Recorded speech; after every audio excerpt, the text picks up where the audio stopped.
आज हम कक्षा 6 इतिहास का चैप्टर नंबर 7 पढ़ने वाले हैं, जिसका शीर्षक है नए प्रश्न है नए विचार।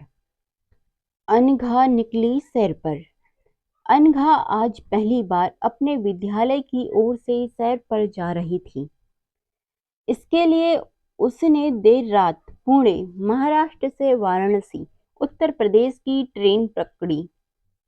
स्टेशन पर अनघा को छोड़ने आई उसकी माँ ने अध्यापिका से कहा, बच्चों को बुद्ध के बारे में बताने के साथ साथ उन्हें सारनाथ दिखाने भी ले जाइएगा। बुद्ध की कहानी। बौद्ध धर्म के संस्थापक सिद्धार्थ थे, जिन्हें गौतम के नाम से भी जाना जाता है। उनका जन्म लगभग 2500 वर्ष पूर्व हुआ था। यह वह समय था जब लोगों के जीवन में तेजी से परिवर्तन हो रहे थे। जैसा कि तुमने अध्याय 6 में पढ़ा है, महाजनपदों के कुछ राजा इस समय बहुत शक्तिशाली हो गए थे। हजारों सालों के बाद फिर से नगर उभर रहे थे। गांव के जीवन में भी बदलाव आ रहा था। बहुत से विचारक इन परिवर्तनों को समझने का प्रयास कर रहे थे। वे जीवन के सच्चे अर्थ को भी जानना चाह रहे थे। बुद्ध क्षत्रिय थे तथा शाक्य नाम के एक छोटे से गण से संबंधित थे। युवावस्था में ही ज्ञान की खोज में उन्होंने घर के सुखों को छोड़ दिया। अनेक वर्षों तक वे भ्रमण करते रहे तथा अन्य विचारकों से मिलकर चर्चा करते रहे। अंततः ज्ञान प्राप्ति के लिए उन्होंने स्वयं ही रास्ता ढूंढने का निश्चय किया। इसके लिए उन्होंने बोध गया में एक पीपल के नीचे कई दिनों तक तपस्या की। अंततः उन्हें ज्ञान प्राप्त हुआ। इसके बाद से वे बुद्ध के रूप में जाने गए। यहाँ से वे वाराणसी के निकट स्थित सारनाथ गए, जहाँ उन्होंने पहली बार उपदेश दिया। कुशीनारा में मृत्यु से पहले का शेष जीवन उन्होंने पैदल ही एक स्थान से दूसरे स्थान की यात्रा करने और लोगों को शिक्षा देने में व्यतीत किया। बुद्ध ने शिक्षा दी कि यह जीवन कष्टों और दुखों से भरा हुआ है, और ऐसा हमारी इच्छा और लालसाओं, जो हमेशा पूरी नहीं हो सकती, के कारण होता है। कभी कभी हम जो चाहते हैं वह प्राप्त कर लेने के बाद भी संतुष्ट नहीं होते एवं और अधिक अथवा अन्य वस्तुओं को पाने की इच्छा करने लगते हैं। बुद्ध ने इस लिप्सा को तृष्णा कहा, यानी तन्हा कहा। बुद्ध ने शिक्षा दी कि आत्म संयम अपना कर हम ऐसी लालसा से मुक्ति पा सकते हैं।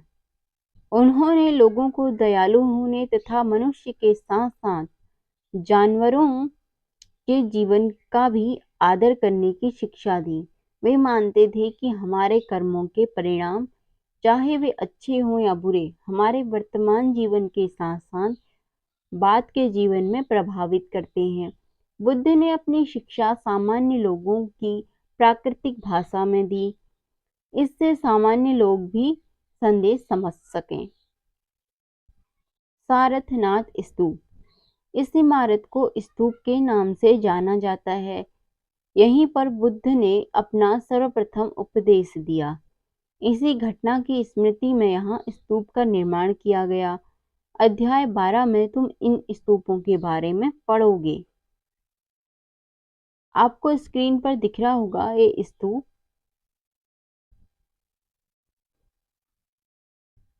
बुद्ध ने कहा कि लोग किसी शिक्षा को केवल इसलिए नहीं स्वीकार करें कि यह उनका उपदेश है, बल्कि वे अपने विवेक से मापें। आओ देखो उन्होंने ऐसा किस प्रकार किया।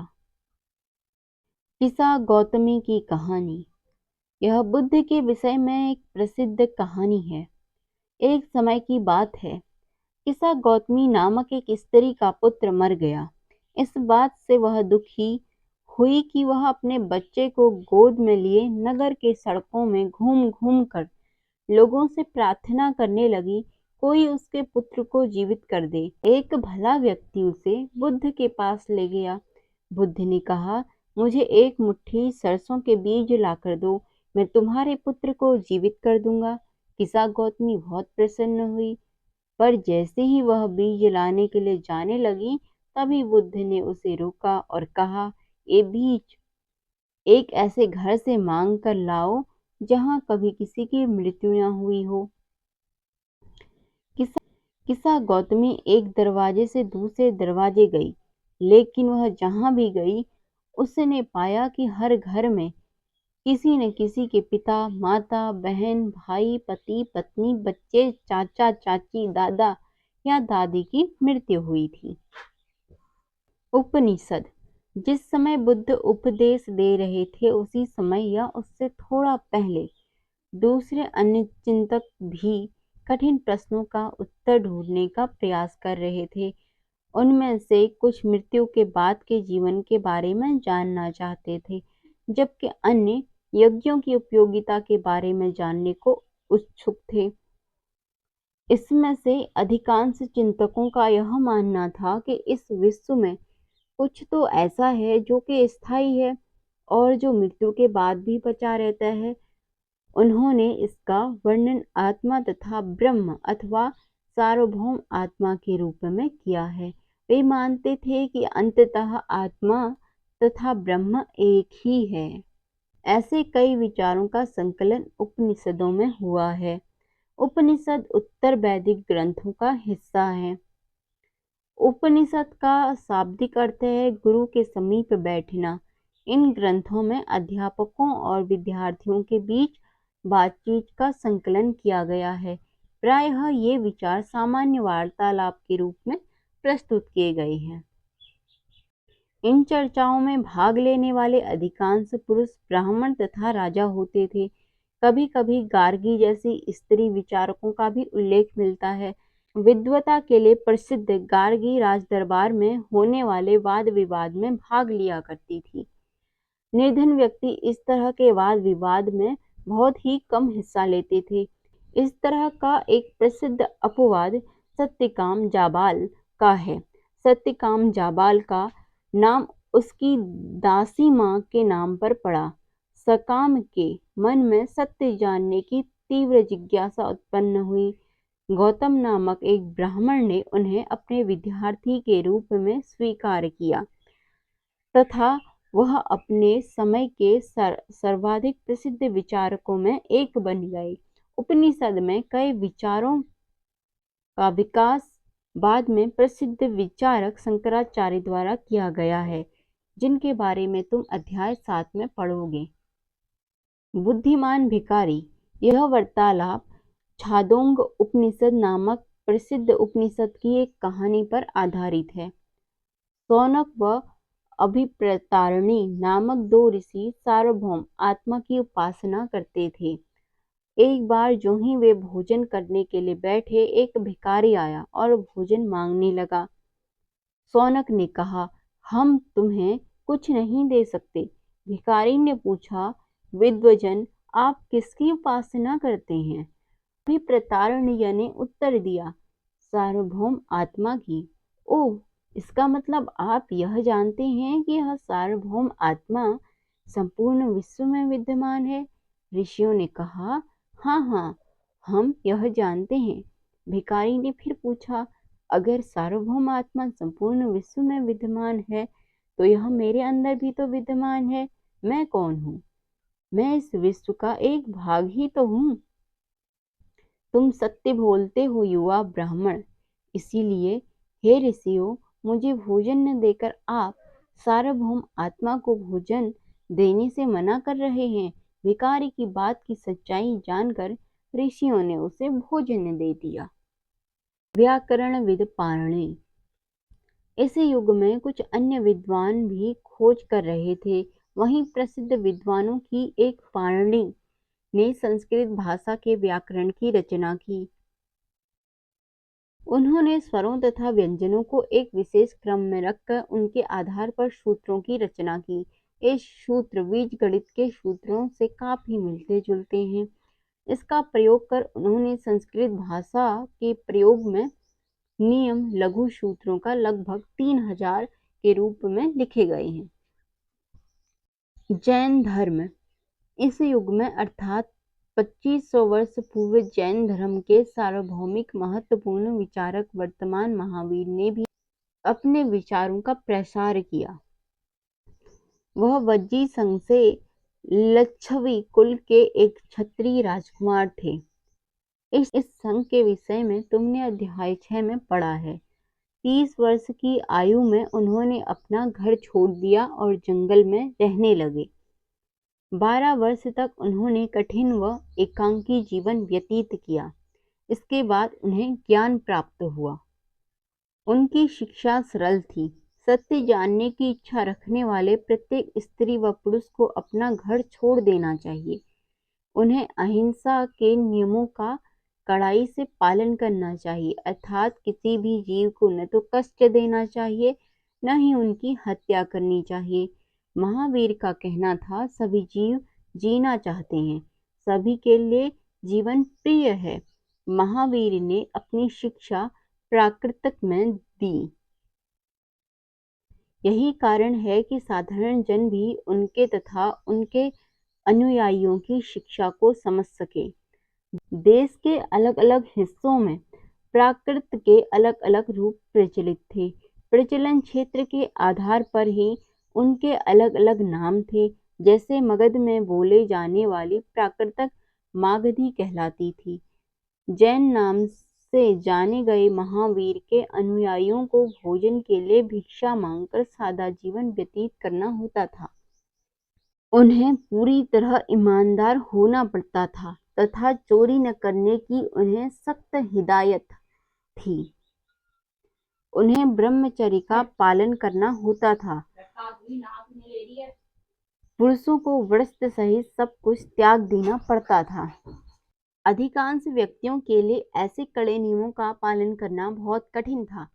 फिर भी हजारों व्यक्तियों ने इस नई जीवन शैली को जानने और सीखने के लिए अपने घरों को छोड़ दिया।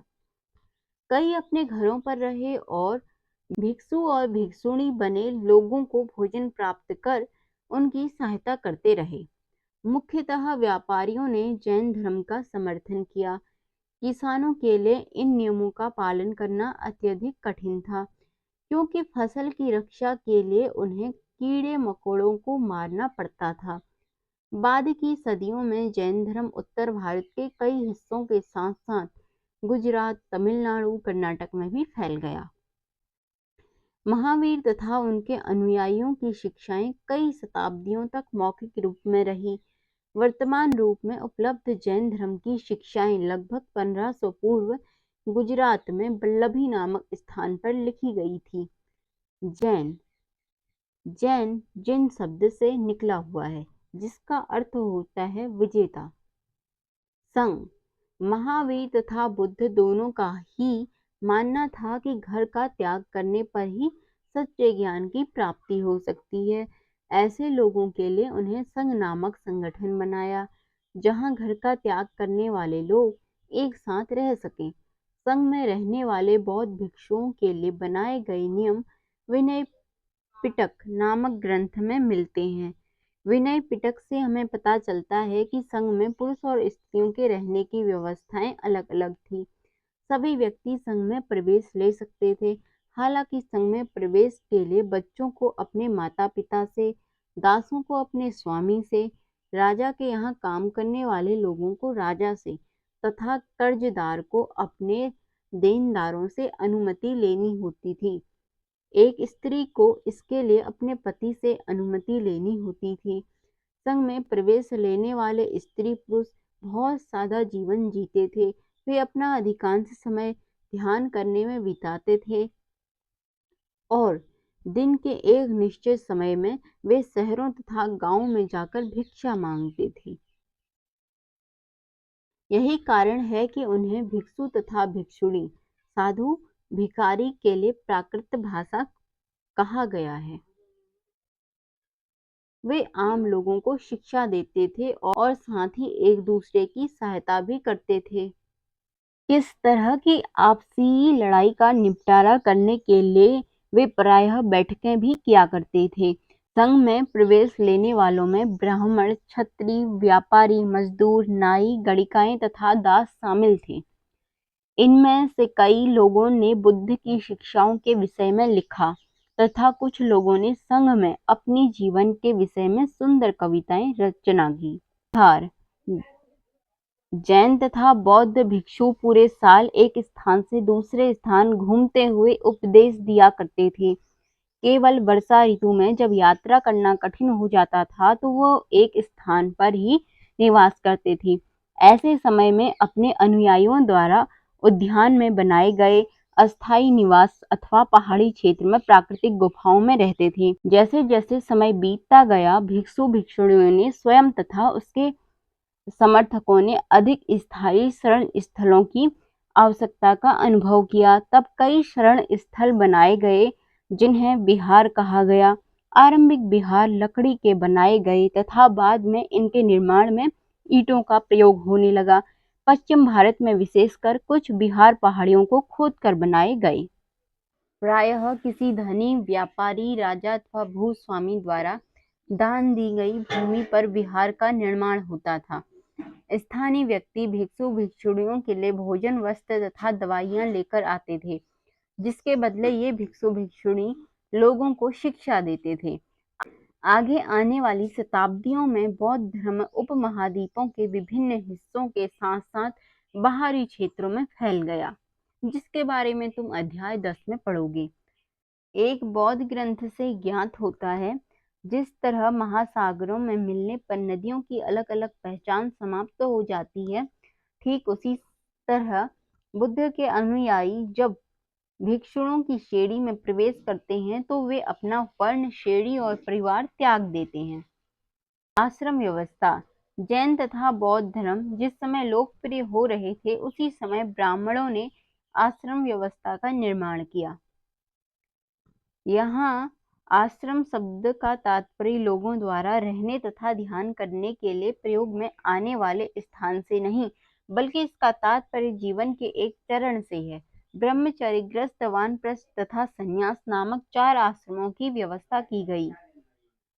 ब्रह्मचर्य के अंतर्गत ब्राह्मण, क्षत्रिय तथा वैश्य से यह अपेक्षा की जाती थी कि इन चरणों के दौरान वे सादा जीवन बिताकर वेदों का अध्ययन करें। गृहस्थ आश्रम के अंतर्गत उन्हें विवाह कर एक गृहस्थ के रूप में रहना होता था। वानप्रस्थ के अंतर्गत उन्हें जंगल में रहकर साधना करनी थी।